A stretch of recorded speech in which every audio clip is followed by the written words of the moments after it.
all the games they had Morphling. Okay. And in July, their offline player right now has like Darkseer, Tide, and Batrider so far in this tournament. So do you see any of those being good, Andy, or? Bat and Darkseer are the only ones that are basically left. Yeah, I mean, I think Darkseer is actually okay. Darkseer is actually really good against this lineup because, like Shaker, for example, you can't really do anything unless you get a perfect block, and the Gyrocopter would also have to be there, and the Lion too. And so if they commit 3 heroes to that lane, it means you could potentially roam on mid super easy, like Rubik AA, or even just a Rubik with a Queen kills that Shadow Fiend, and then the Ancient Apparition, if he gets good sentries down, he can effectively zone the bounty solo if he's playing well, or at least give him a little bit of trouble, enough to where the Morphling would be able to farm. But they're gonna go Bat. All right. So Bat still kind of, he functions a little bit different. Like he doesn't harass the lane as much, but he's stable. Like he always gets his farm. They don't really. I mean, you know, we often talk about Bat counters, and even then, it's very difficult still to always prevent that last. Like even if you have Avenge or a Disruptor, at some point you might get a BKB. He can just blink Force over at an odd angle where you lose vision, or just potentially get out of range and just catch you off guard. So I don't know. I feel like the Bat pick, it's potentially still scary, even though they have a lot of counter initiation. They have Earthshaker Fissure, they do have Lion, but they don't have like a proper counter, so to speak. Yeah, one thing that actually I'm worried for Wings. Wisp is the other big one. Yeah. Which is banned, of course. But for Wings, like overall, now that draft is done, all of their heroes we've seen before, Batrider was also one of the heroes they've seen before. Are they maybe a bit too stale in their hero picks, you feel? I think they've been doing as well as they have. What, at 4-0? 4-0, yeah. 4-0, yeah. I say don't fix what ain't broke. Until somebody finds a way to beat it, I don't see any problem with picking the same things, because you're not revealing anything new. Like if you have something as a pocket strat, you kind of want to hold it to make sure that you're not going to give it away until you absolutely have to, especially in the situation where a 2-0 could very easily decide you just going straight through, and then otherwise, you know, you're in lower bracket. I mean, looking at CDEC, to me, the really big weakness of this draft is they do not have good catch until they get Blink Daggers on their supports, and I'm not sure how much freedom they'll be given to farm those. Batrider requires a decent amount of attention. Gyro's not really the best at zoning him by himself. So if they're devoting that attention to the Bat, then Shaker, Lion, also not particularly adept turbo farmers in general, they could struggle to find that initiator. And if you cannot lock down the Queen of Pain Morphling early, they can cause a lot of problems here for CDEC. Yeah, it is true. I feel though that CDEC will probably just rotate their supports bottom at some point though. Help the Bounty Hunter, because they have Mass Disable versus... Bounty Hunter is not a support. Is a support. Is it an offlane Shaker here? It's an offline Shaker. Yeah, okay, so either way, yeah, the Bounty can easily go bottom with the Shaker, and even that combo could potentially kill. Like if the Rubik wastes his lift for whatever reason, like JDH just doesn't get the lift that he needs, and the Bounty has like Orb of Venom, you can just run somebody down. Like these heroes are so easy to kill on Wings, at least in the support capacity. They are very squishy. That's even most of the cores are. The Morphling can be pretty tanky potentially, but... So drafts are done. What are we thinking here in terms of score?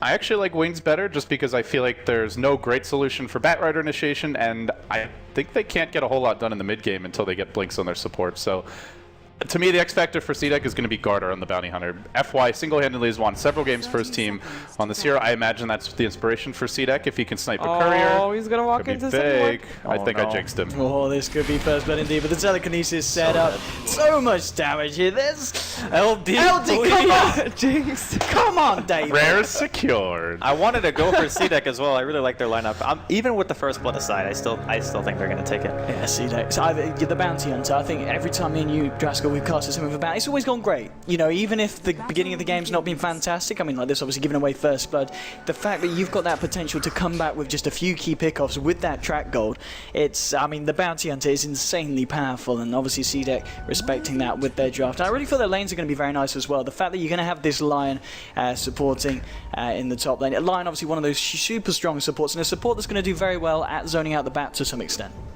I do agree. The Gyrocopter versus Bat matchup, even if it happens in a 1v1, as LD said earlier, it might not be great for Gyro, but I don't think he should ever die. Because if you get close enough to get Firefly on, you're also going to be eating a Rocket Barrage. So you're always going to be taking that trade and damage. And I really in July, like this as well. The fact that we've got straight away... He hasn't skilled anything. He's going to Firefly out of here. He has to.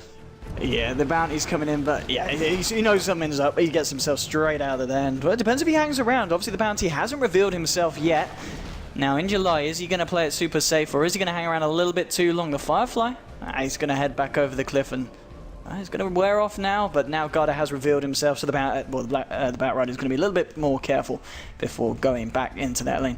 So the off-lane Shaker, I mean, we've seen the Shaker pretty much be put in that off-lane position at least 90% of the times we've been seeing him in competitive, and it is insanely strong because he can find the levels pretty safely. You know, we normally see them get a pretty respectable blink dagger timing, and if you get a good blink dagger timing on the Shaker this game, the side of Wings, they're fairly squishy to a certain extent, and you could be looking for the very, very big plays with the Shaker. The Shaker is one of those heroes that is very high skill cap, so yeah. I'm very interested to see what the XD is going to be able to get done on this, but in general, usually the off lanes have a higher farm priority as well. Yeah. So he can do some stacking here. So he can do some ancient stacking for the first camp. They do have a gyrocopter, so they could eventually come back for it. But I do agree, the Earthshaker is going to be largely impactful in this game, and there's not a whole lot that they can do for counter initiation. Like when the Echo comes out after a blink, it's like there's almost nothing that Wings can do to stop it. So it's going to be down to mid-game, I feel, whoever gets the better jump. As LD said, they might be at a bit of a disadvantage on CDEC before they have their blinks, because it is hard to make things happen. But I would also argue that a static landing phase doesn't necessarily punish them that much, because if the bounty hits 6 and then CDEC start fighting, then that's when you're really going to see the advantage of having the bounty. Yeah, absolutely. We were talking about the track guy. It's going to be absolutely huge for the side of CDEC. As long as they can get that 6 on the bounty, and as long as they can get the ball rolling by that point of the game as well. Obviously, 2.5 minutes in so far, looking at the CS and the lane-wise, everything pretty much going fairly even. In the mid lane, you know, the Quap getting a few more denies than the Shadow Fiend. I guess this lane is kind of expected for both heroes to farm. Maybe for the Shadow Fiend to have a little bit of a harder time, but as we can see at the moment, he does have the Earthshaker hanging around there for the time being. So an interesting kind of movement though from the side of CDEC in the sense that they've not actually got anyone soaking up the XP from the bottom lane at the moment. It's a little bit weird. Maybe they're just really worried about their Shadow Fiend being ganked here. I mean, there's 2 sentries down inside of the woods, so I don't think Garter wants to spend any more time in their woods than he has to. Gonna see the Queen pick up the bottle at the tier 2, just a precaution for the Bounty Hunter. And right now, I mean, the Shadow Fiend is actually getting a lot out of this lane. He's beating the Queen of Pain in the first 3 minutes, which most of the time doesn't happen unless the Queen is being pressured by an outside source. So in this case, he can't really see any of the supports right now on the side of CDEC, and that makes it a little bit worrisome, but CDEC are also in the same boat, and I feel that's why everyone's kind of just playing it passive.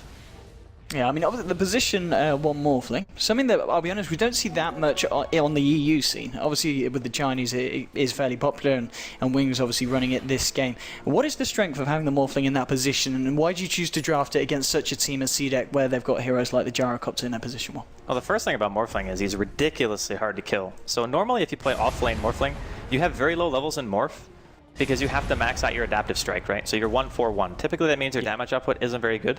There are a lot of different iterations on the build, and people have their own preferences, like some people go 2 waveform, but the general gist of it is you just can't really live through a whole lot until later into the game, and you're only really using your stun.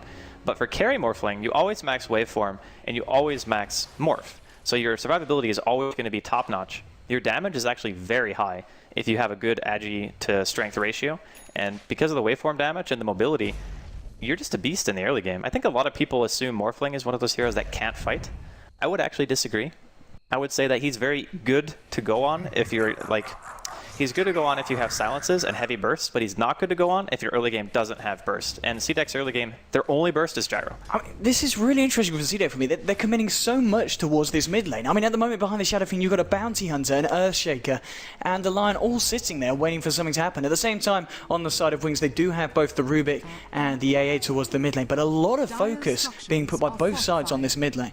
Now, they want the Shadow Fiend to be safe on CDEC. There's no question about that. Like, just sitting around here, making sure that Shiki doesn't get ganked, that's good enough, because the supports from Wings, they desperately want their level 6. Like, sure, getting track is going to be nice, and getting finger is going to be nice as well, but during the early game skirmishes, if you have the same level, I would say that CDEC probably have the advantage just because they have more stuns. Like, that's just how it works. So unless you have some really bad stuns that don't hit anything or a bad fissure, I think that CDEC should ideally be able to take these early game fights. So sacrificing the EXP to keep your Shadow Fiend safe, I think it's fine. And I guess also just the fact for CDEC, they've realised that they don't really need the line on the top lane anymore, because the Batrider for the side of Wings has already left the top lane and has now looked towards the jungle, which as we did see there, one of the camps has been blocked up by the side of CDEC, so he's not going to be able to do the double pull and double stacking there on those 2 camps next to each other. So I know there's a lot of space you're giving to the Gyros on 40 CS at the moment, but at the same time for Wings, the Morphling finding a lot of farm in the safe lane as well. It's expected. Like, both heroes are not being contested at all. It's just going to come down to who has the mechanics. And I think Morphling has a bit of an easier time farming than most heroes because his base damage is very high, like 87 to 84, and that's with phase. So Tranquil Boots, or excuse me, Treads actually having a 16 damage difference even if you're on your preferred stat. Or sorry, no, it's 15. Math is hard. And we now do see the XZ returning to the bottom lane to look for some more levels. I mean, what levels are he found at the moment on the Air Shaker? 6 minutes in. So he's sitting at level 3. And running that bottle as well, so he's got a bit of self-sustain in the lane. And we'll drop the Fisher. Rubik is there, though, so they aren't going to be able to look for anything. And CDEC actually themselves just returning to the top lane here, the Bounty Hunter and the Lion. But not a lot they can do up here because the lane, as we were saying, is a total free farm lane for the Gyrocopter at the moment. And again, mid lane. Well, the side of Wings, they're going to go for a smoke now this time in July, just keeping back up to the top lane. So, well, that's going to be revealed, but they're going to remain themselves in the mid lane. They're not going to be able to find anything, though, because the Shadow Fiend clearing out some They stats saw in the jungle. smoke, though. That was such a weird TP from in July. Yeah, because they would have seen it dispel, wouldn't they? Yeah, he revealed it immediately, so they know at the very least that Wings are smoked, so they're playing super defensively. Look at Shiki's positioning. Exactly. They know that something's up. The guard is there as well, Okay, so it he'll got see it broken. straight away. And this from Wings, they're not really getting that much. They might be in trouble now as XZ's come in with a Fisher onto 2. They'll bring down the Rubik. Now Garda here looking for the Queen of Pain, and she is able to blink herself away. That was a Side of lot Wings. of wasted time. Yeah, and giving away the Rubik after that smoke. That was a really, really bizarre TP. I don't know if he figured he had more time for the creeps walking into the tower, or if they just weren't going to break the smoke because they were going to back off. Either way, that play from the Batrider definitely cost them pretty heavily. Like, even in the sense that they don't get killed, but they just don't get any kills out of it. Like, not stopping the Shadow Fiend, he's still pulling farther and farther ahead of the Queen. And eventually, it's going to get to a point where the Queen doesn't really have the potential of bullying him anymore as a top 2 net worth right now, besides the Morphling or the Shadow Fiend and the Gyro. And 8 minutes in, because of the free farm and the free lane, we're already seeing Mr. XCD taking himself a tier 1. That's a very early tower for sure. I mean, he's obviously getting bottle, so he's abusing the regen, just taking all the bottom runes because he knows no one's contesting it. It's definitely a really good choice when you're just sitting in a lane by yourself. I think Morphling almost needs bottle every game. And Bottle Wand, Aquila, Treads, you can fight on this hero very early with these items. Indeed, 8 minutes in 1-1 at the moment. And in terms of net worth, thanks for that tower. We do indeed see the Morphling at the top on 4.2k gold. In the mid lane, both the SF and the Queen of Pain, I should say, the SF having a slightly better time of breaking away with the fact that he's been able to back off into the jungle, sending up 52 CS up against the 34 on Garda. Hanging around the mid lane, let's see if he can get anything achieved here. We'll just simply drop down the Observer Ward. So he's got that nice little bit of vision. One thing we haven't seen this bounty do this game, that we've seen a lot of bounties do recently, he's not necessarily looked for the courier snipe, but I think that's fine because he's still been finding the levels, and obviously if he's been off the map, someone like a Queen of Pain will quite easily just blink back to safely pick up the bottle from the courier. It's kind of what we see a lot though. These teams who always prioritize going for the courier sometimes give up a lot of their early game potential just to go for that snipe. And it becomes super obvious after a while that most bounty hunters play the same way. So it just becomes habit to go run to the tier 2 and pick up your bottle no matter what. But right now, Garter, he's been scouting for the team. He has died once, but let's be honest, that was a pretty good play from Wings. Like, they sentry just assuming he would scout out the woods, and he just happened to walk into it. So that one, I feel, you're going to have to watch replays a few times and try to avoid it just by learning. But otherwise, like, breaking that smoke in the woods, having the foresight to walk in there in the first place, his team knew the smoke was there. He's done a very good job. And even though he's not keeping up like nearly as much in levels as the Batrider, I think Batrider's level 8 right now, tied for the highest level in the game.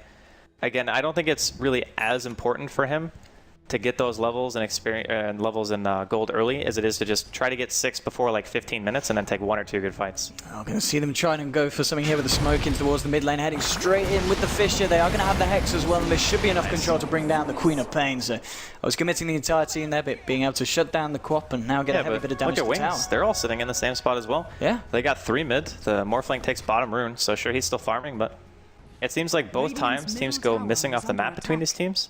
You just see everyone gone. Like, it's not just like 2 supports move, it's everyone is MIA. But they also had a ward behind the tower, so they had a good idea of what Wings were going to be able to put together in terms of defense. I think they spotted like 2 or 3 of the heroes with it. Indeed, and Batrider smoked up here towards the bottom lane, maybe looking to see That's Blink. if they can catch out this bounty, and indeed a very good blink timing as well. 10.5 minutes in. Do they have any detection though? What's the Rubik got? Have we got anything to do with it? Yep, he's got a couple of sentries. They could try and catch out this bounty hunter here, and in we go. Within July with the lasso, they'll drop down the sentry, and that's more than enough there with the waveform from Morphling to bring down the bounty hunter, and of course giving XDD a nice little bit of extra gold on top of the already fantastic farm that he's found so far. 11 minutes in, 67 CS. I'm curious what he's going to go for this game. I think Lincoln's is one of those items where it's not necessarily a bad item, but it doesn't really give you anything except for the ability to never have to go back to base. But he already has Bottle and Wand, so I'm kind of leaning away from that. Maybe he goes for early E-Blade. Like, SF is relatively squishy. You got Bounty who's squishy, Lion squishy. You see the Shadow Fiend's going for the pretty standard mech build. Nothing really new there. CDEC also secure the off-lane tier 1 in their favor. No contention coming out from Wings. Mid lane now, we see Blink moving forward here on the Queen of Pain. Garda is there, scouting it out there with the invisibility, and XZ and the Shadow Fiend ready with the backup if they decide to go for anything. But Wings, they're just going to hang themselves back, and still pretty even across the board. It just, obviously the fact that the side of Wings do have this bat with a blink, and now purchasing another smoke. Let's see if he's going to be able to make himself another play. Shadow Fiend now with the mechanism finished. I think the ALT is already up, yeah. So even having the mech, the Super's got his level 6, is down to just, can he hit the Ice Blast? Because between the Queen of Pain and the AA alone, they have enough burst to kill probably 2 or 3 of the heroes on CDEC. Like, maybe the Shadow Fiend doesn't die straight up, and maybe the Gyro lives, but the rest of them are pretty darn squishy. Like, 600 health is not enough to live through this. They're going to spot out XDD, but I think he just waveforms over the cliff. Oh, he's got a Hex. He's more strength. Yeah, if they can follow this rune, they can indeed. They throw down the Echo Slam as well. Everything going down onto that Morphling. It does pay off. They get the kill now. In comes the Ice Blast, and Injuline, the Batrider, trying to find the cleanup here with Blink on the Queen of Pain there with the Sonic Wave, bringing the Earthshaker low. They'll find that kill. It's a 2-for-1 trade so far. We see Shadow Fiend trying to clean up, and he will find the AA there, Shiki. And can they find anything more the side of CDEC? It doesn't look like they can, with Quap blinking up the river and Rubik and the Batrider heading south. So it's going to be a 2-for-2 trade there, but the gold and XP swing there favoring the side of CDEC. Interesting stun from the Lion. I'm pretty sure he tried to stun Injuline on the cliff, like clicked on him, and then just like completely biffed it. Otherwise, they might have been able to get a little more out of that, but not too bad. I think the bounty is like close to 5 or something now. They might be able to get this tier 1. There's no lasso up on the Batrider. Oh, never mind. They want to defend this. Lots of TPs coming in indeed, and Injuline just blinks himself forward. There's going to be a waveform across it all. Ice Blast will fly through, and it should connect. Very nice Ice Blast there onto both the Lion, the Gyro, and the Shadow Fiend. Now Shadow Fiend trying to turn around with the races. Now there's going to be a dagger in his backside. They're going to try and chase down Shiki here, and up the high ground with the screen with the right clicks. Is it enough? He's popping the 1 charges. He's going to be able to keep himself alive. Shiki, he's still alive, heading up the high ground. 1 more right click would have done it, but no, Shiki. He's going to be able to live with the bottle charges there, nullifying the damage from the poison dagger. So, well, very, very clutch performance there from Shiki, getting himself out of that little bit of a incident. He did get clipped by the Frostbite, right? He did at the start, but he didn't get hit by damage. No, it was just the crossover debuff, yeah. So I think if he had been like maybe even a couple units to the right, he probably just would have died to that. So unfortunate for Wings, they don't manage to take down the SF, but their team fight is still going well. It's just the difference between having that stable farming hero like Bat and the Bounty, who probably takes a little bit longer to get off the ground because he spent most of his early game kind of just walking from place to place and scouting, which isn't a bad thing. No, it just means that Garter, I mean, he can't jungle like a Bat can, right? He's going to have to get his track up and hope that the rest of his team can kind of back him up in these engagements and try to ensure they can come back with the track gold, because they are trailing a bit right now. Yeah, indeed, and as you were saying, with his track gold, they're very close to the go time. He needs pretty much 1 creep, and he will have that track online, so we'll have to wait and see what the side of CDEC are able to do with that mechanism and see if they're able to get themselves the money that they need to get themselves nicely ahead of the side of Wings. But so far, pretty good from Wings. Obviously on CDEC, they've got the top farm at the moment. Net worth for the Gyrocopter, 7.1k. And what's he got on himself at the moment? Let's have a look at the old Gyrocopter. There's a smoke here. Don't look at the Gyro. Yeah, let's go for this bit of action. They're trying to see if they can find Super here. Oh, it's actually an invisible. Yeah, he's leading straight in and out with the lockdown. They're going to throw the finger down as well. They want that AA dead, and they'll certainly find if they get his head. So he goes down there to the line, and that's going to help the line towards... how much money have we got at the G on the moment on Q? He's okay. He's not that rich. He's got 500 gold in his pocket. I mean, this is like position 5 or 6 Lion basically. Like he's buying everything, I think. Mid lane going in onto XTD. There's a Fisher coming in as well, which will hold him in place. The cooldown's being dropped, but he's going to be able to waveform himself out of that. And obviously, one of the strengths there, the Morphling, the fact that unless really you've got the Lion there, it's going to be very hard to lock him down for the time that you need to kill him. The other thing too is he can just morph anyway. It doesn't even matter. It's just really frustrating for a lot of heroes to try to kill him. So the last time we saw him get caught out, he was by the Ancients. He got like echoed and called down and everything, and they barely killed him. Like if he got in the waveform over the cliff, maybe had a wand charge or something, he might have been able to live through that. Oh, in July, he's checking out this top lane. Has got the lasso available if he wants to go for this line, but no, he's not got the vision for it. And he's just going to hang around here with the remainder of his team. Everyone apart from the Morphling at the moment on the top lane for the side of Wings. Looks like they're ready to try and put on the pressure here to this tier 1.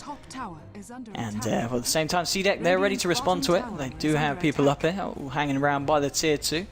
And let's see if they come out and look for a fight here. It's going to be a hard one though. There's this Sonic Wave available on the quad. Of course, the Ice Blast as well.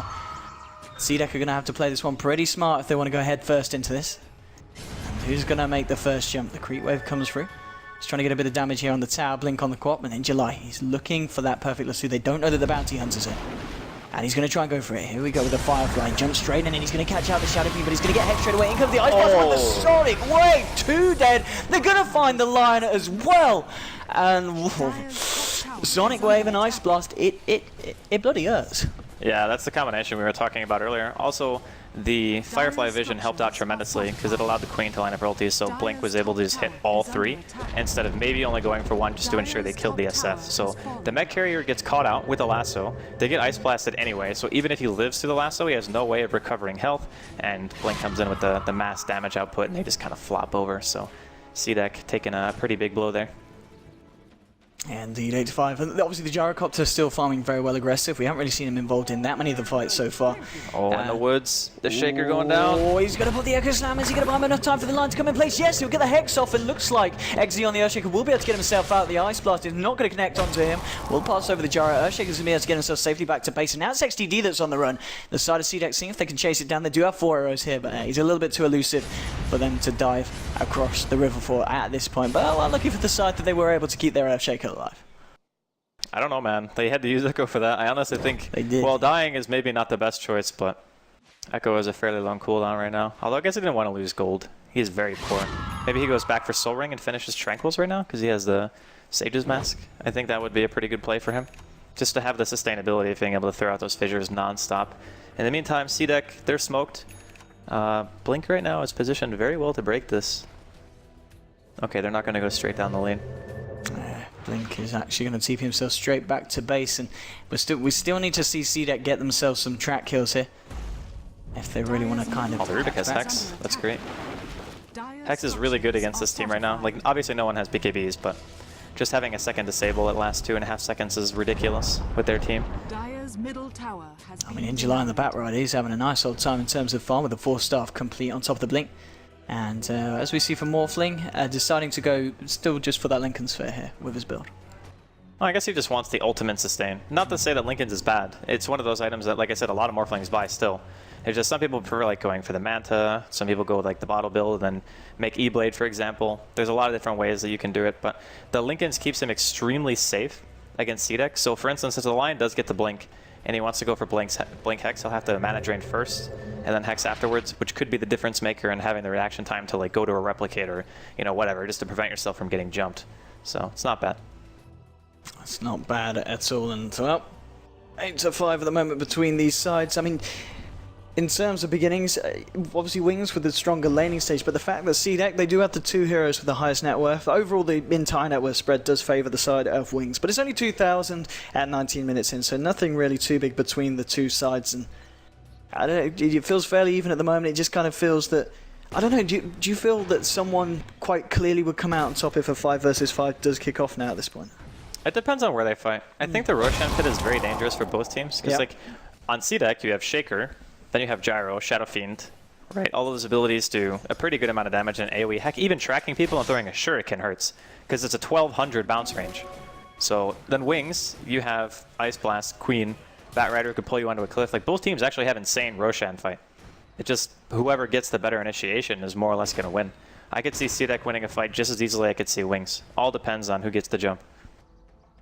Oh, Wings now smoked up in CDEC's jungle. Shiki. They popped down on himself, but it was just after he moved out of range.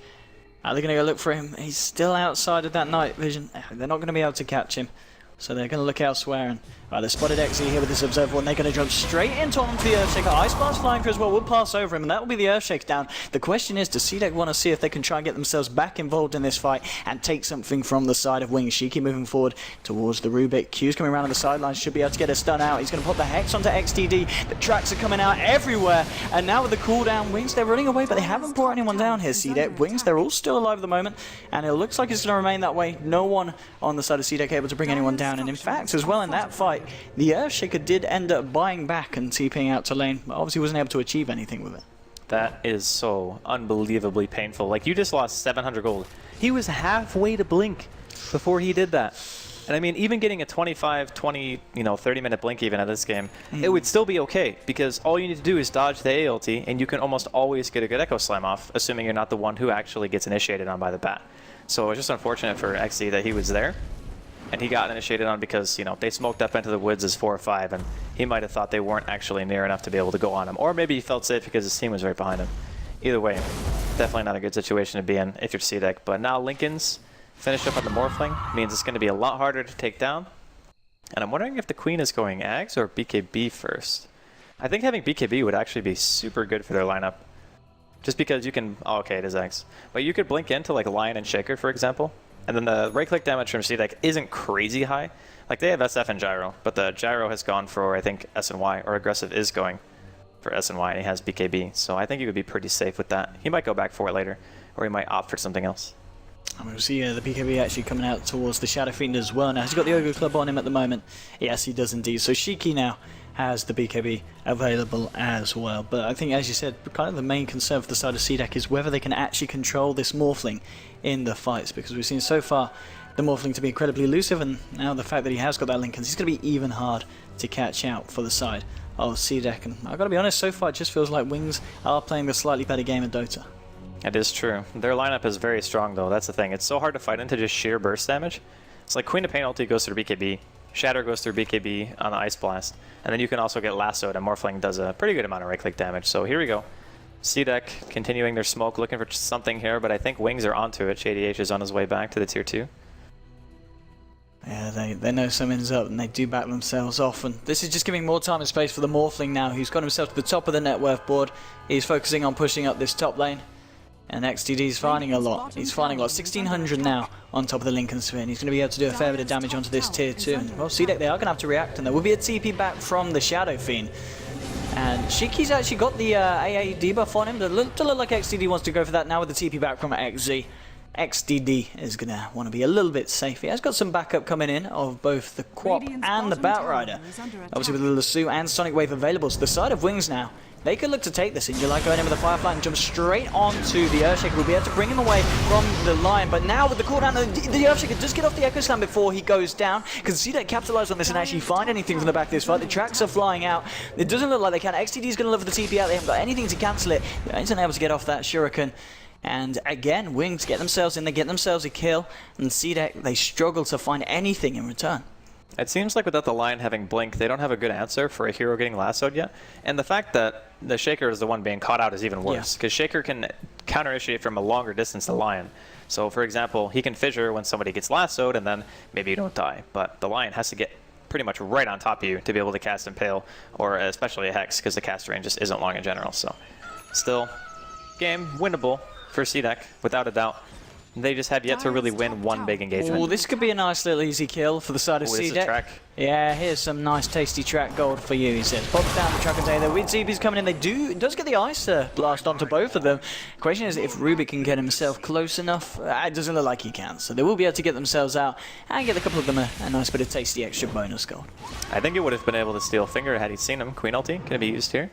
Ooh, didn't get the kill. It was going for the YOLO play there, seeing if it would have clipped him across the tree line, but indeed it wasn't quite on point. Well, it's Aghanim, so it doesn't really matter, no, right? It's only 40 seconds. It's definitely worth trying, I think.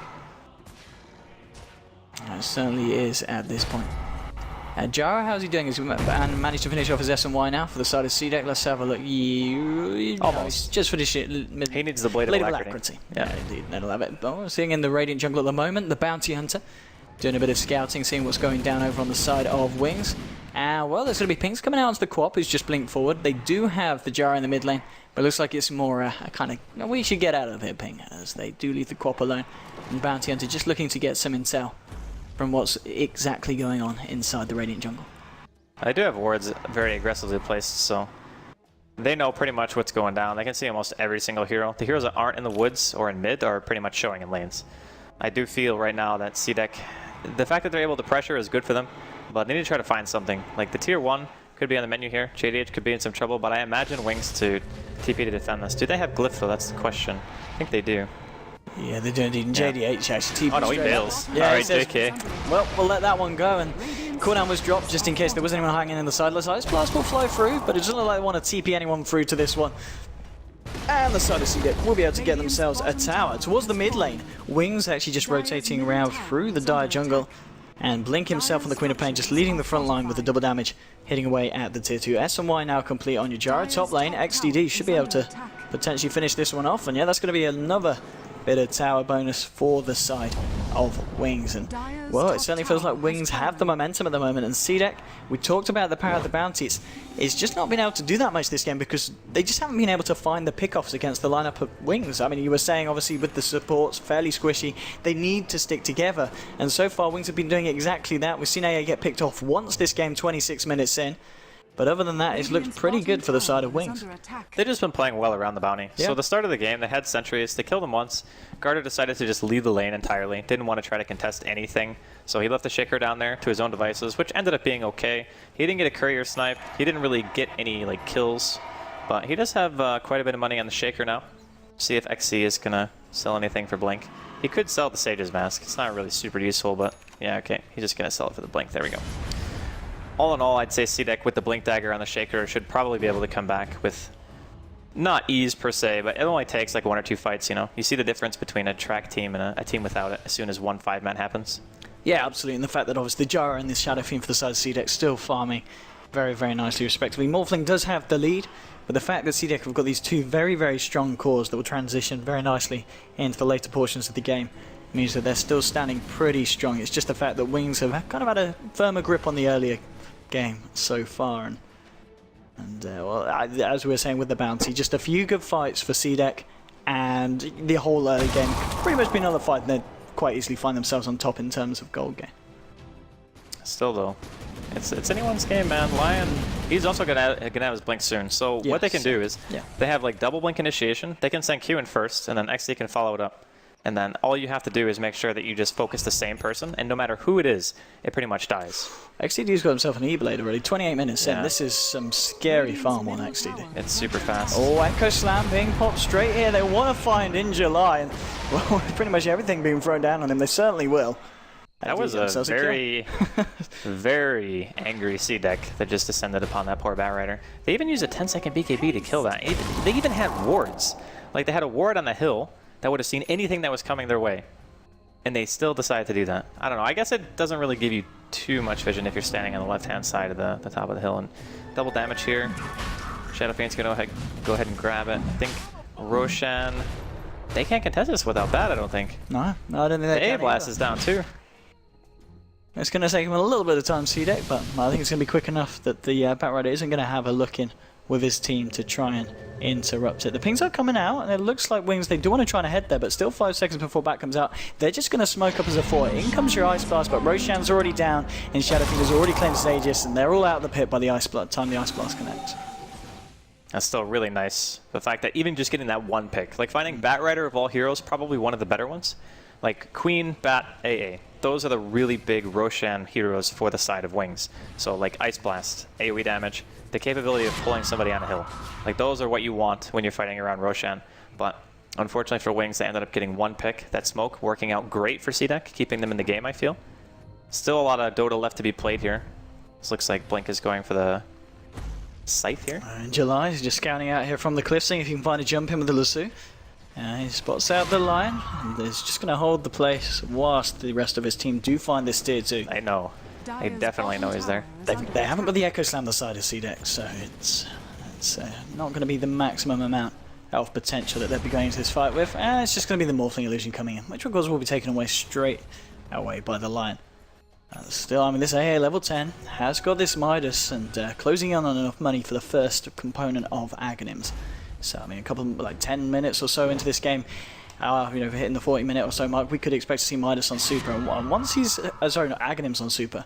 And with the Aghs AA Blast, it's going to make life a hell of a lot harder for CDEC. These squishy supports from CDEC are going to need health or a pipe. That's pretty much the only alternatives you get. So, like the Lion, Garter's going to need it. The Shaker's probably going to need it. I mean, heck, just having a pipe in general against AA is kind of what you want nowadays. It's like the extra 10% magic damage mitigation that you get in addition to the active. Oh, you trying to TP out in front of this? He's got another... Nope, projectile speed. Oh, damn but it. he even E-bladed first. He should have, if he wanted to stop a TP, he needed to use adaptive, but maybe he just thought that he wouldn't be able to get it anyway. Yeah, and CDEC now moving as a 4 here, straight over the Radiant jungle. Garda leading the way on the Bounty Hunter. Let's see if they can try and find a pick-off once again. We've seen them do this a few times, and majority of the times unsuccessful. They do need to find these track kills if they want to make full use of the Bounty Hunter. And Garda hasn't really been able to offer that much compared to a lot of other games that we've seen Bounty being picked up in. That is true, but I would also say that Wings did a very good job of understanding how Bounty works. Like, he did reveal like 1 or 2 smokes in the start of the game, so it wasn't too bad for him, but getting first blooded and then having your lane like totally lost just because of that, and the Shaker being left down there. And then maybe that's what CDEC wanted to do in the first place. Like, maybe they didn't have it in mind for Garter to just sit there as much as just scout out and get information, but I still think that CDEC are in an okay spot. Like, they're pressuring tier 2, and they're going to get it. Wings aren't doing anything about this.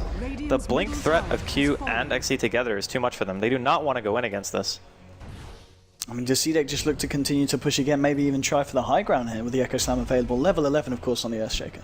The high ground is very hard for them. Like, even with the Aegis, the Shadow Fiend went blink, so I assume that they're going to want to at least try to finish out the tier 2s. Because Blink BKB Shadow Fiend with double Blink stunners is a great way to just start a team fight and like Requiem and immediately kill a hero. So Bat's the first hero with BKB, and he's also the only one. So anyone on the side of Wings, maybe outside of the Morphling, would probably just die to that combo, like eating a Requiem after a stun. Lion, how's he doing? Well, he's got his Blink Dagger as well on the line, so this is obviously going to help greatly against the initiation from the Batrider, being able to try and catch him out. And also the Morphling, but the Morphling still having a pretty much a fine old time here for the side of Wings. And I mean, 32 minutes in, 10 kills for the side of Wings, 7 for the side of CDEC. It's not been that much of a bloodthirsty game, and in terms of difference between the teams in net worth, it's pretty much back to 0, so very, very close in that respect. A lot of it is the threat of Bounty Hunter in general and double blink. Like, CDEC have such a pressure-heavy team, whereas Wings only have one hero you really have to look out for, and that's the Bat. The Bat's the one who guarantees that you die. Sure, the Queen is a bit scary, maybe the Morphling is a little bit scary, but they don't actually just guarantee your death, where Blink Stun initiation can just mean you're dead no matter what. And I think that just adds a different element of the kind of pressure that CDEC are able to apply here. And you can tell by Wings' movements, like they're always playing this compact style, just because they never know exactly where CDEC are. Right now, they don't have any aggressive wards out at all, just a sentry, more or less. They're playing blind. They are indeed, and CDEC, they do wander into their own jungle. Wings at the same time will back out. And will they be able to catch anyone out with this smoke? It doesn't look like it. Again, Wings just playing very, very carefully and keeping themselves out of harm's way. And nothing will be achieved here for the side of CDEC for the time being, unless they continue to follow right through to the secret shop of the Radiant. But it's a fair while away. Are they going to continue to go through, or maybe they just look to try and press down this top lane and take themselves a tier 2? And getting a tier 2 is not a terrible idea. This one's a little bit harder to push into than the bottom tier 2. A little bit of a tighter area. And the Batrider has a lot of ways to get in. I guess both towers are kind of a pain. But obviously killing the safe lane tier 2 is worth more just because it makes the jungle that much less safe for your team. But CDEC not willing to back off yet. Wait, he just bought a knee blade. How does he have a BKB already? What the heck? XDD, please. Stop farming so fast. He's, yeah, I mean, 16,500. He's coming up to 2k, but the Shadow Fiend and the Jar, he's having a pretty good game. I mean, they haven't really been able to do anything to stop him. They killed him once earlier on, but other than that, and especially now the fact that he's got a Lincoln Sphere and a BKB, good luck trying to kill the Morphling. That's another reason why I kind of like the Morphling pick. Is just, again, like you mentioned, it's just a durable carry. In the ultra late game, he'll be able to E-Blade combo almost anyone from 100% to 0, unless you can BKB the combo before it hits you, or blink it. But either way, like the Morphling's building carry items, and the Shadow Fiend made a blink. So the right-click war is always going to be going the way of the Morphling if it ends up being just that. He might go for Scotty, he might go for Manta. Either way, those items are not going to help you win the right-click war against the Morphling, and his burst damage is also going to get more and more out of control. And even with the Seagull Song on the Jara, looking for that butterfly now, which is going to be very nice this game. Obviously on the side of Wings, unlikely really to see anyone pick up an MKB anytime soon. Yeah, the MKB's probably not going to be seen at all. And if one person's going to buy it, it's going to be Queen. Yeah. So Blink will be the guy to get it. But XCD going to get himself a casual haster in here. I guess he got rid of his bottle some time ago now. But the Queen is also closing in on Hex, and I don't think they're going to find anything here. Oh, he just barely was out of range of that. Unfortunate. Oh, there's a gem. He's going to get spotted. Yeah, they've got a Blink here in 6 seconds now with Blink himself blinking forward on the Queen of Pain. They get the scream and the ping's coming out. They know about where he is, and now that the Bat Rider's in range, they will be able to find, catch, and kill the Bounty Hunter. Morphling being able to get that kill as well, so it's, I don't know, it's CDEC. I feel like they really need something big to kind of regain this control over the other side, because Wings, they just keep chipping away. You know, a kill at a time, and CDEC, they do look for the smoke ganks, they look to go aggressive every now and then, but they never really seem to be able to find as much as Wings do. All it takes is that one engagement, though. It doesn't matter how many times you get like picked off or whatever. If you have Bounty on your team, you have this big Echo Slam and Requiem that you can rely on with the call down. You got a Lion as well. There's so many methods that CDEC can get back into the game just through sheer teamfight potential. Their split pushing might not be that good. I actually think Wings have a decent advantage in that way. Like the Queen and the Morphling can both kind of be doing their own thing. They don't necessarily have to 5-man, because those two heroes could still run away from the initiation of like a Bounty Hunter, and maybe even if the Shaker and the Lion were there. And if that were the case, the other hero could just continue pushing. So everyone else might feel a bit scared, but those two should be able to make some stuff happen. I mean, arguably we've seen CDEC obviously be the more aggressive in terms of smoking up and looking for kills. Is that because they're a little bit worried that in the later portions of the game Wings is going to be the stronger side, or would you say that CDEC are going to be fairly comfortable going into the late game? It depends on the builds. Like the Shadow Fiend right now, with the way that he's building, I would definitely say Wings late game is scary, because they're all building for late game, where Manta, BKB, Mech, and Blink, like most of these items are mid game. Like Manta, I guess you could argue is the late game item because it costs pretty much the most out of anything that he's bought. But BKB is a necessity on Shadow Fiend. There's just an item that you get, so that one I guess isn't really up for debate. But the Mech and the Blink are more based around this mid-game style where you just want to try to dominate the map, take some team fights with your Bounty Hunter and your Blink heroes, but they're not really finding them. So Shiki has spent most of his time with his Mech off cooldown this game. And I mean, the value of those two items together, a Blink and a Mech, when you don't use them, the only thing you're using the Blink for is just getting from camp to camp and farming.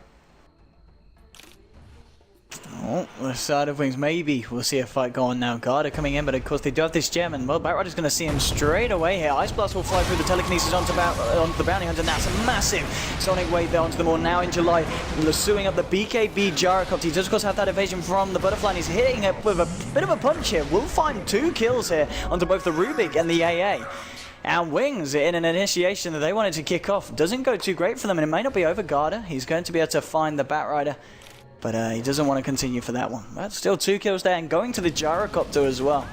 That was a fight that CDEC are going to be very happy to take with, and also the fact that Roshan, he's up in 15 seconds. If CDEC stick around for this as well and get the Aegis, that's going to be a very nice bit of play there for the side of the Dire. Did they get any tracks off there? I don't think they did, right? I think Garda was too far away. Or did he? I don't remember.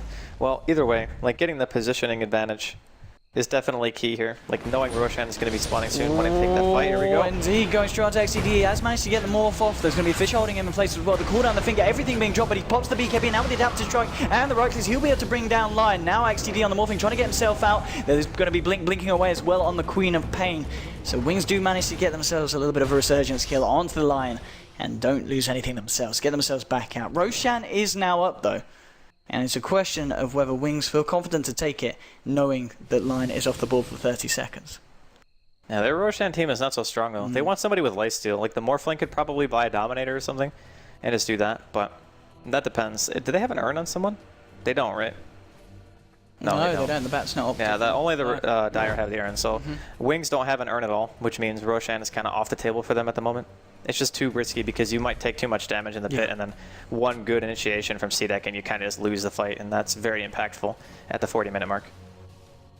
And pings coming out. CDEC, they know the Wings are hanging around this pit here. And CDEC themselves, obviously with the Shadow Fiend and the Gyro, they could very well look to take Roshan. They could look to take this fight as well. Track gets thrown out, but at the same time, telekinesis onto the bounty hunter. In comes your Ice Blast. BKB's being popped by the Gyro. He's able to find the Rubik. Is he going to be able to look for anything more? Wings XCD manages to find the return kill onto the bounty hunter. It's 1-for-1 so far. Fisher catching out the Morphling. They use the Mallet Link there to pop the Lincolns. Now with the Hex into the stun. Very nice control. Homing missile as well. Everything being thrown down to the Morphling, but can they kill XTD? It doesn't look like he can. He just turns around with the BKB. He's going to be able to find the line, and now he just TPs out in the midst of it all. That won't work. He does get taken down by the side of CDEC. It's a 2-for-2 trade so far. Shiki trying to chase this one down, but he's not going to be able to catch out this Queen of Pain as she blinks away.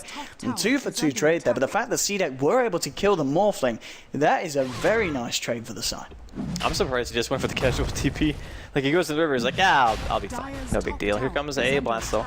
Going to try to do a little bit of harassment here inside of the Roshan pad. They did not have sentries down, so they couldn't scout the first shot, which means they're not going to be able to dodge. Oh, no, wait, they had a gem. Maybe they... Oh, the Shaker was in the pit, okay. So obviously the time between where you see the projectile on the minimap and when it hits is very short. Yeah. So that makes sense. But still, CDEC positioning for this. Morphling hasn't bought back yet, so maybe Wings aren't feeling comfortable trying to take this? I mean, it was a very good fight for CDEC, and the fact that they're going to be able to take Roshan fairly quickly. Without the Morphling, and I don't think the Morphling's going to want to buy back to contest this, it does look like CDEC will be able to get themselves this free Roshan and an Aegis under their belt. This is exactly what they need. Ice Blast will fly through, but they'll be well and truly out of the pit by the time it connects. And well, CDEC, they're going to be very happy with that last few minutes of play. And if we actually have a look at the graphs as the swing started to take place at all, it has, as we see now for the first time since about 20 or so minutes ago, returning over to the control of CDEC in terms of net worth and XP. That's kind of expected, though. CDEC's mid-game is strong in July. See ya later. And they got the track off. Very Yes, nice. sir. And the gem. That's a nice bit of a bounty for the team. So the gem has now been taken by the side of CDEC, and obviously we've seen so far Wings being able to maintain a pretty nice map control. Now the side of CDEC will be able to reclaim that for themselves, and I mean these little things. 100 gold for 1 kill. Thank you, Track. Thank you, Track. That is unreal. This is, I mean look, tier 2 going down as well. The momentum is certainly in the hands of CDEC now. Our Wings, Barrett down for 25 seconds, does have buyback available. Can the side of CDEC force this one out? They're ready to go up to the high ground. They do, of course, have that Aegis. So they aren't going to be too scared here of the lineup of Wings. Sonic Wave comes out. It's only going to clip the Gyro here on the edge. Well, Fortification will come out straight away from Wings. And CDEC, they just want to stick around for this. They've got the Echo Slam on the Earthshaker. He's standing on the sidelines, ready to jump in. In fact, the side of CDEC, they're already jumping in. BKB pod with the Requiem. Poor old AA gets blown the hell up. Godlike Street now for Aggressive on this Gyrocopter. Well, Batrider comes in. BKB put straight away. But look at the damage here done by Aggressive. He's just got to run this Batrider. He cannot stand next to this Gyrocopter. The tier 3's gone down. Gyro getting low. He's got the Satanic. He's got the Aegis.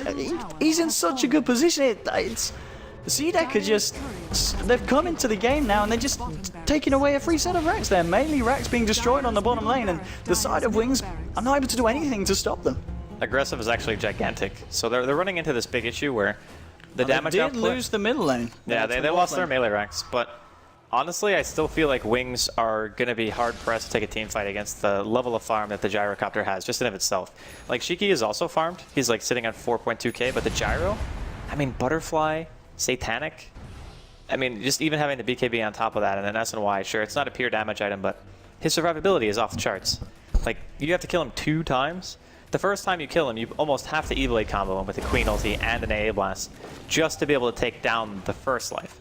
And then the second one, you're just going to have to bait or bail. Like, there's no way you're going to be able to kill him 2 times. And the Shaker even now has that BKB. So against Wings' team, a lot of the damage that they deal right now is magical. So like Queen, like sure her ulti is pure, but Dagger, Screams, magical, AA, magical, Batrider, magical, Rubik pretty much in the same boat. And then also the combo from the Morphling. So BKBs are insanely strong against Wings lineup. And the BKB now picked up also for Quap on the side of Wings. And likewise, obviously against CDEC, it's going to be very nice against the Earthshaker and the Lion in terms of being able to run herself around the fight. And now 44 minutes in, we do see the Aghanims now complete on your Ancient Apparition for the side of Wings. Yeah, the Aghanims and the MKB and the Morphling. Okay, this actually changes quite a bit. So before, it's fairly uncommon to see Morphling make MKB. in this situation, I think that, again, he needed to. There's no way that XTD is going to be able to right-click that gyro to death during BKB if he doesn't have that item. Oh, and they're going to go straight on the gyro. He does indeed have the Aegis and the Satanic. Can they bring him down once? Well, with the Lucio, they're going to give it a very good shot. Ice Blast flying through as well. He's going to go down once. Now, does he have anyone coming in to help him on the side of him? He can just TP out. Indeed, BKB. No, he wants to fight. He wants to go for this one straight onto XTD. He's waiting for the backup of the rest of his side. Now he's going to turn, and in comes Shadow Fiend. Is Shadow Fiend going to jump into this one? Yeah, with the BKB Requiem from the sidelines. But they have already lost the Gyrocopter here on the side of CDEC. The punches from Shiki bringing Rubik very low, but it's not enough to kill him. Now comes Garda up to the high ground. This is a bit of a messy fight here. BKB's being pulled left, right, and center. They've lost Rubik here on the side of Wings. They might find Shiki though. Waveform. XTD trying to find it. Echo Slam holding the Morphling in place, but the Morphling into strength. He's going to be able to continue to fight onto this one. He's looking for Garda. Garda trying to get the tracks out, but Wings with the Lincoln Spear is going to be okay. And it's been a 1-for-1 trade so far. Either side going to continue to fight. XTD just TP's out of there. Garda's not going to be able to get himself in range for the Shuriken. And that looks like all it will be, but, well, Gyro went a little bit ham there and ends up throwing his life away for a Rubik. So, not really the play that CDEC were looking for. I don't know why you thought that. Like, yeah, okay, you want to buy time for the rest of your team to get there because you had an Aegis. Everyone from CDEC was on their way. Maybe we can turn the fight. But the positioning wasn't even good. And the Earthshaker also hit like nothing with his Echo. Like he echoed into one hero and a BKB'd hero. So like he hit the Morphling and then the other hero was magic immune. So it didn't stun him. There was no like disable between it. It was just a pretty lackluster engagement overall coming out from CDEC. Fortunately, they didn't lose. I mean, yeah, losing the Aegis and the Gyro twice is kind of annoying, but I think they're still okay with that as long as they can take some decent fights from here on out. But still, I do think that CDEC's team has the advantage. Like the problem with Wings is they don't get nearly as much out of these engagements anymore because Garter is getting multiple tracks every single time. Now. There he is. Yeah, as opposed to earlier where he may be getting one or maybe none because he was low level. Yeah, I mean, we still see obviously the Morphling at the top of the board, but the fact that the Gyro and the Shadow Fiend are keeping very close in terms of net worth, and obviously a part of that, obviously paying off to the fact that Garda is getting off those tracks in the team fight. But still 47 minutes in, 15-14, and maybe not as many kills happening as a Bounty would like to see in a fight. And oh, hello, someone's going ham here. XTD Sig, if you go for a bit of a play, forces out the BKB from aggressive. They're trying to find him here. The Lincolns will be popped, but they don't have the follow-up Hex. Did he pop Satanic at 100% HP? Pretty sure he did. I guess it doesn't matter. It's not really that long of a cooldown in the first place. Only 35 seconds. No big deal. The Queen, though, is building so defensively. Like, no Hex? BKB Lincolns? Like, how scared is this guy of dying? I don't know. Like, having a Hex against CDEC's team is almost necessary. Like, you want another method of disable. If you look at their team, it's only Lasso right now. And if you Lasso a hero that isn't valuable, you could just lose the fight even 5-on-4 because a Lasso isn't killing, like, maybe the Shadow Fiend or the Gyro. I mean, what do you feel the plan is now for the sides such as CDEC? Do they need to keep looking for this aggression, or can they kind of sit back and farm it up and kind of wait for Wings to come to them? Well, you can do either. Yeah. I think maybe it's a bit safer to try to wait for them to come to you, but you also run the risk of getting initiated on by a bat. I mean, the nice luxury that CDEC has going for them right now is the Queen doesn't have Hex. So there's no other real scary disable outside of the Bat Rider. Like, ALT is a bit of a pain, and the damage coming out from the Queen is also going to be, well, it's going to be painful. But you're not going to have to worry about getting stun locked, whereas Wings, they have to play against a Shaker with a Blink, a Lion with a Blink, and then, of course, Call Down Slow can be pretty annoying on top of that. But just between those two supports, it's like more disables than Wings' entire team. Well, CDEC, they smoked up arrows. You see them coming across the river. They are indeed. They're looking for action here, CDEC, but they're not going to find it. Wings, they're playing safe. They're hanging here up towards the high ground. And yeah, CDEC with the pings, they're just looking to move back towards the mid lane, and they'll look to just start to push that one in instead, knowing that they're not going to be able to find an engagement outside of the base of Wings. Going to remain smoked up. They're maybe trying to bait here with Shiki, seeing if anyone comes out, but Wings, I think they know a little bit better than that. They're keeping themselves safe, and CDEC, I think they realise now that the entire team of Wings are in the base at the moment. It's still good, though, to get this kind of pressure going for you. Like, having the map control is big. What Wings could likely do is if they have a smoke on them, they can try to go for a Bat Rider initiation and defend high ground that way. But I don't think CDEC are necessarily looking to push as much as they are trying to get Wings off of the map. So when in case, for example, Roshan starts spawning again, which is going to be really soon, they should have the positional advantage. But they actually backed a bit prematurely. They could have been anticipating some kind of smoke gank, as they haven't seen anything but heroes on bottom so far, and no one is counter pushing mid either. They know where the Morphling is, and well, the side of Wings, as we can see on the vision, they don't know at all where CDEC is. Garda just hanging around the mid. See if anyone comes out here on the side of Wings. And Wings are actually making a movement here towards the mid lane. But again, just heading back up to the high ground with the side of Wings. They really don't want to leave their base at this point. It's too risky. Like, Roshan is so impactful at this stage in the game. Like, it's 15 minutes in, right? So getting an Aegis on the Shadow Fiend, the Gyro, could be totally game-breaking. Same thing could be said for the Queen and either the Morphling and the Bat Rider, I guess. But yeah, that's cheese on top of Aegis, so no reason to risk it.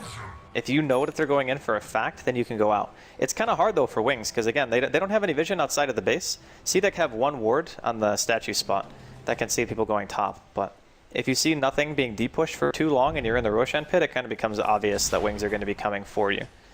I think ideally you get a team fight outside of the base for CDEC.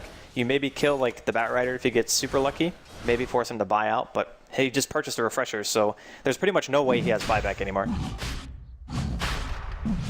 Okay, and they scatter Roshan. I mean, does the side of CDEC, do you feel that they could be comfortable going for the Roshan now? And will Wings try and contest this, or do they just have to let it go at this point? I guess they got tired of waiting. But again, there's no vision. Like, Wings have no idea what's going on right now.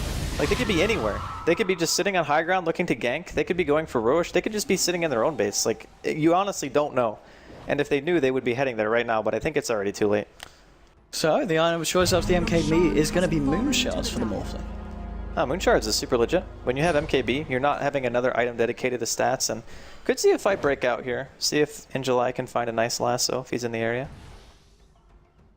And the side of Wings smoked up, heading up to the high ground, maybe seeing if they can double back this one around onto CDEC. It's not going to be the case. Still, the Morphling yet to spend his money. Garda's going to lead the way in here. He's going to scout them all out. There's going to be a straight blink from the Bat Rider onto the Shadow Fiend, and they will be able to bring him down. He's going to go down straight away. He's going to bite back. He wants to return to the fight. There's going to be the refresher pop by July. He was looking for a second lasso, but he doesn't find it, and the damage from Aggressive is just a little bit too much. Rubik's going to get taken down. He turns his attention to XCD. XCD will be able to pop the Aegis. The Satanic and the BKB have already been used here. There's your second lasso being saved for the Gyrocopter, but the Echo Slam comes in. Now with the Fisher, is bringing XTD low, but he's already morphing into strength. He's going to be fine. He just turns and fights against the Gyrocopter. Gyrocopter almost certainly will go down, and yes, Cold Feet go kick in. XTD's still alive. He's just going to wave forward. He's going to take down the Earthshake as well. XTD's going to be able to get himself out of there. They do lose a couple more. Shiki gets himself a double kill. Garda, he's trying to see if he can track this one, but of course for Linkers, they're not going to be able to chase down this Morphling. And this is the problem at this point. You just cannot kill this Morphling. Well, it was really nice positioning from In July. He pretty much salvaged that fight by killing Shiki before he was able to do anything. Like, if the Shadow Fiend didn't die before anything else happened, I guarantee you CDEC would have won that fight. But multiple buybacks coming out from both teams here. CDEC, like, Shiki got there as his last teammate went down. Yeah. And he does have full souls again, so I guess that's good. He's still got Requiem available and BKB, but they didn't force XD to buy back. Like, he's got the highest net worth in the game right now.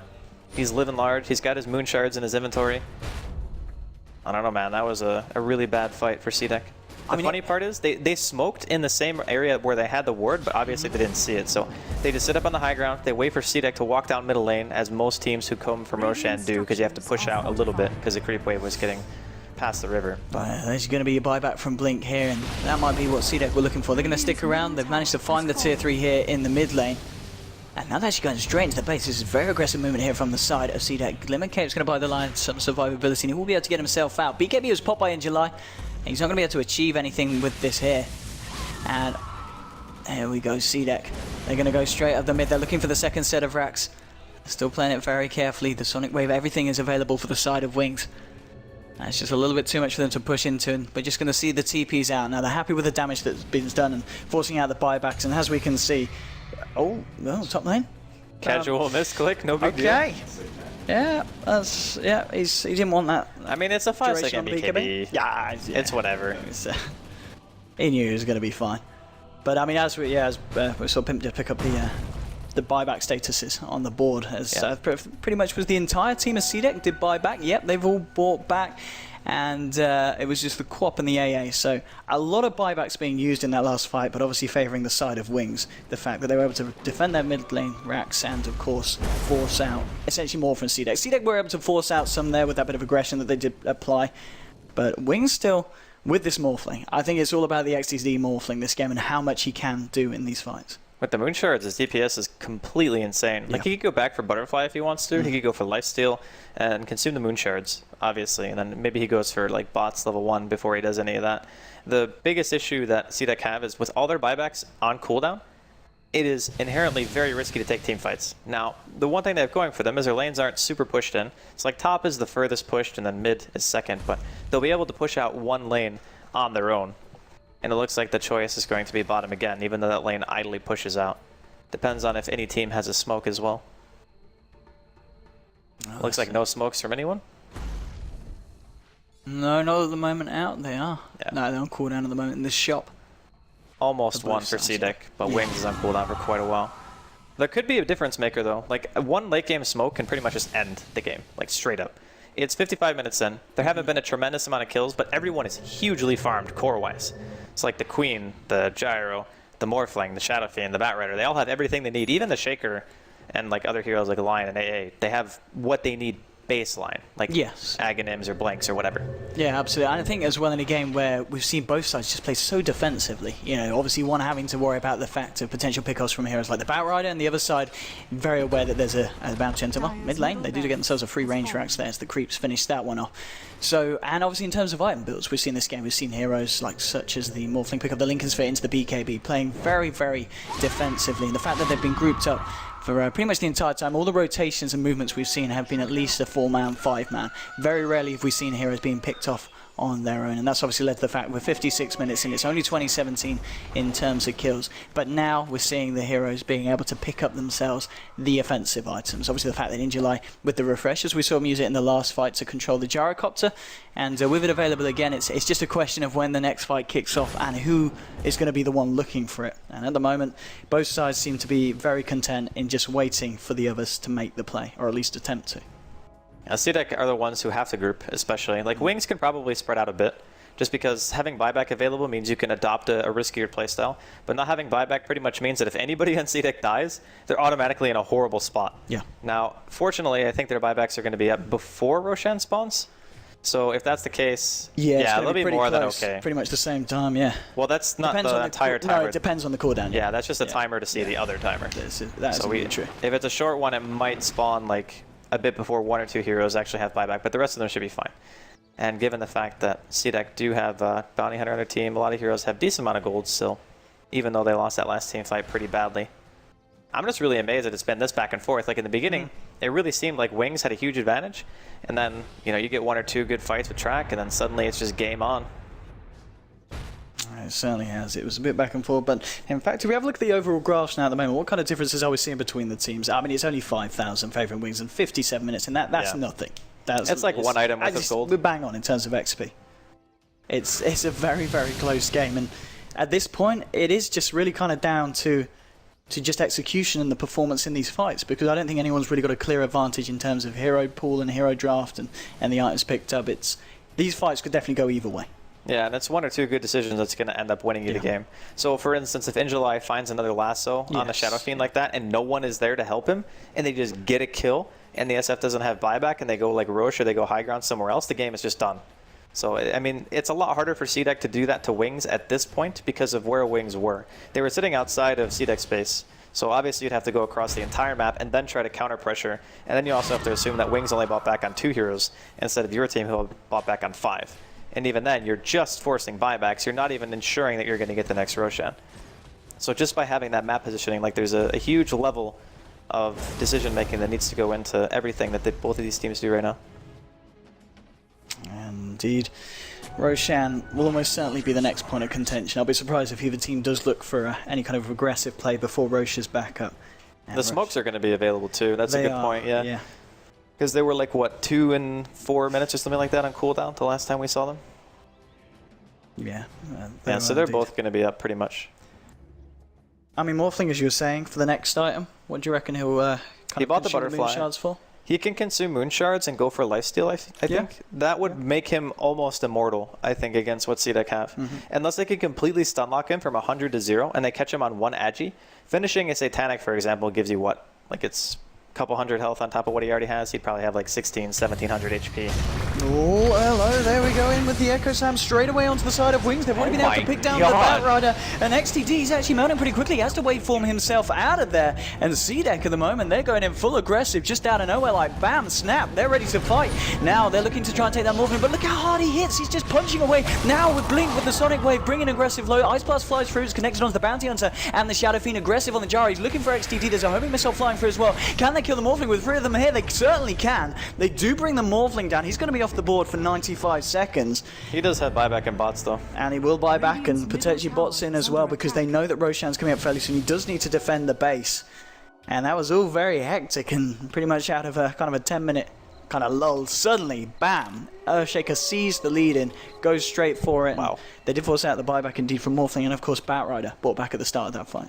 That nowhere swing though pretty much brings the goal back to even, because it was around 5k and the Morphling lost 2300 just from buying back. On its way. Yeah, it'll take a while to update, but that was still a really good catch out from the Shaker. Like In July is one of the most important heroes just because positioning at this stage in the game is completely the most important thing. Because if you're out of position even a tiny bit as a core, you're just dead against Batrider. And that can be the difference that you need to be able to win the game. So less than a minute left on Roche. Both teams likely going to be contending this. Shaker will be up in time. But I don't think... They did use a smoke for that fight, right? Or did they not use their smoke on CDEC? I think they didn't use it. They have one. They've still got it on there. Yeah, they have it. Okay. Yeah. So that's actually good. Which means they can smoke around the pit and try to find a positional advantage that way. Alright, here we go. Very shortly, Roshan will be back up. In terms of buybacks, of course, CDEC still will be back and available for this one from the earlier engagement about 6 minutes ago. And they're just both trying a bit of an illusion war here, scouting out the Roche pit. Everyone has got all their ults available. Echo Slam is back online again. It's just a question of who's going to make the jump. Roshan. Oh no, his illusion faded. It's going to be spawning too. Ooh, okay. A little bit unlucky for the CDEC aren't going to see it spawn. And I don't think they have any wards in the area either. They only have one in the jungle of Wings. That's really bad. That is actually really bad, because they can see, well, okay, they can see Wings now. They see him walking in their jungle, but... Oh, they could catch Wings out here on the retreat back to base. This could be very nice. Oh, they have high ground advantage. Wings have the better position. Oh, they're going to jump straight onto XTT, and they brought down the Morphling. That's massive. Morphling's only down for 2 minutes. He can't buy back. They found the Quap as well. This is huge for CDEC. They're going to try and chase down the A here with Gyrocopter going for it. There's going to be a Lasso from In July onto Shadow Fiend, but it's only him and the Rubik left alive. He pops the BKB. He has to get himself out of there. Rubik's not going to be as lucky. He goes down. He's going to die. Actually, I think the Firefly might wear out before he dies. Yeah, okay. Why did the Morphling just YOLO? Like, he doesn't have lifesteal, and he just waveformed into the entire team. That wasn't great, and the fact that, of course, he did buy back a minute and a half. This could be it, I think. I think the Morphling down for 90 seconds. It might be over. No, the Queen has buyback too. Yeah, okay, they can fight this. Can they, though? That is the question. One tier 4 is already down. Who's going to make the jump in first? They might have to back and go for Rax instead. I think going for tier 4 is... Did the Batrider use the refreshers? He's still got it. No, there we go. So now he's got the Lasso now. He's going to jump in, and he's going to go straight for the Gyrocopter. Ice Blast flies through, the debuff did fly over, and the AO missed. Oh, didn't catch anyone, in fact. There's going to be a Fisher. This is not great for Wings. CDEC, they found 3. GG is cool. That was a throw. That was a really big throw. At the end of the 63-minute game, just that little maneuver, the fact that, they wrapped around the side of Wings, they had the high ground advantage. Let me take this one, okay? Let me do this. Do it, Drask. Okay, so Wings are running back to their base. Yeah. They saw that CDEC were mid, and they were running down mid, okay? And they had high ground advantage when the enemy team had no wards on the map. Now, okay, they might not know 100% that there's no wards there, but you still play around high ground fight. You have a Batrider. Like, just let In July find somebody and go. And then the Morphling can punch whoever you drag into the team.